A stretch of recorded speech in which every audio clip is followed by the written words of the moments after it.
اللهم صل وسلم وبارك على سيدنا محمد وعلى آله وأصحابه أجمعين. ازيكم عاملين ايه؟ يا رب تكونوا بخير. يا صباح الخير والورد والفل والياسمين احلى والله متابعين. صباحكم زي اللبن الحليب. لو انت ست بيت عايزه تزودي دخلك وتعملي مشروع مربح في البيت، طبعا هيكوني كمان جنب ولادك، مش هتحتاجي ان انت تشتغلي بره. وكمان يا حبايبي لازم كل ست بيت تساعد جوزها في مصاريف البيت، لان الحاجه بقت غاليه، وكل الحياه دلوقتي عايزه التعاون والمساعده، ايد على ايد بتساعد. تعالي بقى شوفوا الفيديو للاخر عشان اقول لكم انا بعمل ايه بالظبط، واقول لكم على كل حاجه. بس قبل ما ابدا الفيديو ما تنسوش تنزلوا تحت تعملوا اشتراك في القناه وتحطوا لايك للفيديو لو عجبكم الفيديو. اول حاجه اقول لكم عليها انا عملت الموضوع ده ازاي. بس عايزه اقول لكم ان انا اللي انا كنت المره دي جايبه 10 بس بصراحه ديت فراخ ساسو، الفراخ الشفر الساسو. انا بصراحه كنت بجيب 30، بس دلوقتي كان حصل عندي كده شويه ظروف فقلت اجيب 10 وخلاص دلوقتي على ما ربنا يسهل، وبعدين ابقى اجيب حاجه تانية. ظروف طبعا خارجه عن ارادتي، يعني ملهاش علاقه بالفراخ.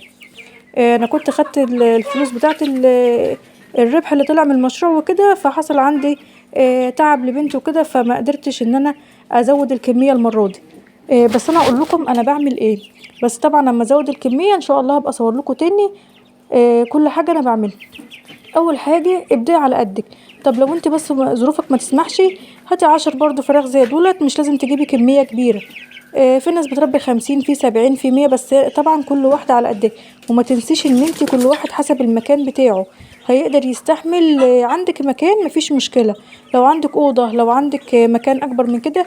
أنا المكان ده عندي في المطبخ، وأنا حطهم يعني البوكسة ديت أنا بحطهم فيها وهم عمر يوم. بجيبهم بصراحة من مكان أنا واثقة منه. واحد بجيب منه برضو تاجر، بجيب منه.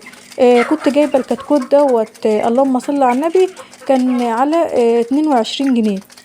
طبعا بحط ادلهم لمضة قبل في البوكسة، بطهر المكان كويس وادلهم اللمبة الحمراء. وطبعا المكان بتاعي برشه بالجير علشان طبعا تطهير. وطبعا بكون رشه البوكسة بعد ما تنص واظبطها كويس بالفينيك والديتول، وبعد ما تنشف خالص بسيبها لمدة 3 ايام. وبعد كده يا حبايبي بحط افرش بقى شكارة كده، واحط عليها نشارة او تبن بتاع القمح. وبعد كده اولع اللمبة ديت قبل ما ادخل الكتاكيت بتاعتي لمدة ساعة ونص علشان البوكسة تدفى. وطبعا شايفين ان انا حاطه اهوت جلاليبه اهيت على البوكسة علشان برضه تفضل البوكسة دافية ازاي.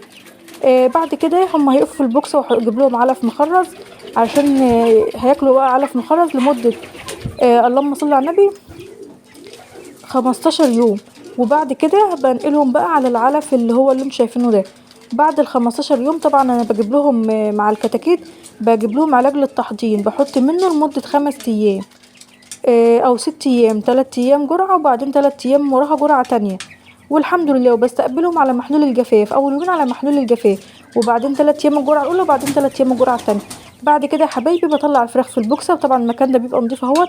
انا محوطه لهم هو المكان ده متر في متر، مظبطاه اهوت، وحاطه فوق حته كده من القطعه من الخشب علشان برضو تدفيهم ما يبقاش المكان كله مكشوف. وطبعا انا مولعه لهم اللمبه البيضه العاديه، اللمبه دي ما بتسحبش كهرباء. اهم حاجه المكان بتاعك يبقى دافي، وما تنزلي الفراخ تنزليها جنب البوكس اللي انت مربيه فيه على طول. انا دلوقتي حاطه لهم العلف الخشن. اهم حاجه تكوني شاريه الفراخ من مكان انت واثقه منه. طبعا المساحه زي ما قلت لكم كل واحد على حسب. وزي ما قلت لكم انا ما جبتش كميه كبيره ليه، علشان زي ما قلت لكم في اول الفيديو. طبعا الفراخ ديت انا بطلع ابص عليها حوالي بصراحه ما اكدبش عليكم ببص عليها مرتين في اليوم. بطلع فوق، بطلع احط لها لو المكان الفرشه محتاجه انها تتزود بزودها تبن او بزودها نشاره، اي حاجه انا فرشيها. بس طبعا عشان احنا فلاحين فانا بحط لها التبن اللي انتوا شايفينه ده لانه حاجه متوفره. وبرده لو بنتقله علشان يدفي الفراخ بتاعتنا. بعد كده يا حبايبي بحط لهم اغسل السقايه بتاعتهم، واحط لهم كل 10 فرخات بياخدوا علافه وبياخدوا سقايه لحد ما يوصلوا عمرهم مثلا 17 18 يوم. بغير لهم السقايه، انا كنت حاطه لهم سقايه بتاخد لتر ميه، هغير لهم بقى بعد يومين كده اغير لهم السقايه بتاخد 2 لتر ميه. وطبعا انا بجيب لهم شويه علاج اما بيبقوا مغيرين المكان، او لو عندي علاج برضو من بتاع التحضير بحط لهم منه. اول يومين بقى انا بنزلهم برضو في البوكسه كده علشان طبعا ما يتعبوش مني. ولو عندك بقى شويه خميره شويه عسل، كل مثلا على الريق كده نغليلهم شويه شيح. الشيح كويس جدا جدا للطيور والفراخ. والخميره بتنشط البكتيريا النافعه، ومفيده جدا للفراخ لانها بتقتل البكتيريا الضاره، ما ان شاء الله ما يسببلهمش اي مرض ولا حاجه. وبرده الحلبه المغليه بتزود لهم برده الوزن.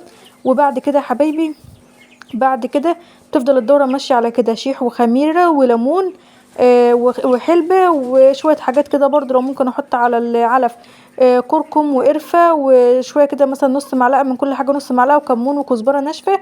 الحاجات دي كلها مفيدة للفراخ، حاجات كلها موجودة في كل بيت. بعد كده يا حبيبتي، اول لما الفراخ بتوصل عندي بتتم شهر، عمر شهر، بقطع لها شويه عيش من بتاع البيت، عيش طري عادي. العيش مثلا بيبقى جاي الصبح بخليه احطه كده والمه في كيس، وعلى بالليل بقطع منه شويه كده صغيرين، قطع كده صغيره. واحط كمان معاه اجيب لهم 100 جرام مثلا كسر فول، وبحط لهم علف، يبقى عيش على كسر فول على علف على تشيش. لما الفراخ بتتم عمر شهر بتمشي على كده كمان 20 يوم، يعني انا ببيع الفراخ ديت عمر 50 يوم. بتوصل الفرخة معايا 2 كيلو ونص، وساعات توصل معايا 3 كيلو الا ربع.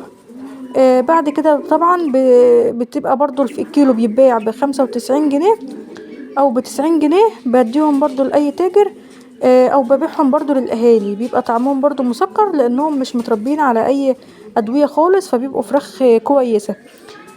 طبعا بقى تاخدي بقى الفلوس وبتطلعي، تحسبي التكلفة اللي انتي صرفتيها، وبتطلعي المكسب ده بترجعي تاني تزودي بيه كمية الفراخ اللي انتي جايباها. بدل مثلا ما كنت بربي 10 او 20، اجيب 30، اجيب 40، وهكذا وهكذا. ويا رب يرزق كل الناس، يا رب يوسع رزقكم جميعا. وزي ما قلت لكم لازم نساعد. وطبعا ال20 يوم الاخرانيين دول العلف والعيش والدشيش والحاجات ديت بتقلل عندك تكلفة العلف شوية. ويا رب يا رب كل يرزق كل من كان. ولو في اي سؤال اكتبولي في التعليقات. ربنا يجعله مشروع خير عليكم ويكرمكم ويوسع رزقكم يا رب. وطبعا بالنسبة لللمبة، اللمبة برضو ديت، ما هي اللمبة موفرة من البيضة العادية، ما بتزودش عليها برضو التكلفة. ويا رب تكونوا استفدتوا مني بأي معلومة، وحطوا لايك للفيديو، والسلام عليكم ورحمة الله وبركاته.